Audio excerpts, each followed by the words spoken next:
सर्वसामान्यांच्या हक्काचा आवाज जागर जनस्थान। मुंबई नगर भागातील सारडा सर्कल येथे 16 वर्षीय अल्पवयीन मुलीचे महागड्या गाडीतून अपहरण करण्याचा प्रयत्न 24 ऑगस्ट रोजी घडला असून या प्रकरणी 25 ऑगस्ट रोजी दुपारी 3 वाजता मुंबई नाका पोलीस ठाण्यात गुन्हा दाखल करण्यात आलाय।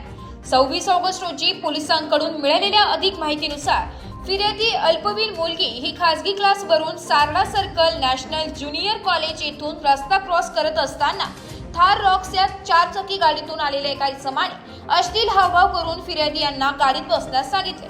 फिर्यादी यांनी नकार दिला असता रस्ता अडवून स्त्री मनास लज्जा उत्पन्न होईल अशी कृत्य केले। हा सर्व प्रकार सीसीटीव्ही कॅमेऱ्यात कैद झालाय। फिर्यादी यांनी तिथून पळ काढलाय आणि नागरिकांना मदतीसाठी बोलाविले तेव्हा कार चालकाने तिथून निघून गेलाय। मुंबई नाका पोलिसांनी सदर इसमास ताब्यात घेतला असून सहाय्यक पोलीस निरीक्षक जितेंद्र हेमंतराव वाघ या प्रकरणी पुढील तपास करीत आहे। जागर जनस्थानसाठी संदीप नवसे, नाशिक।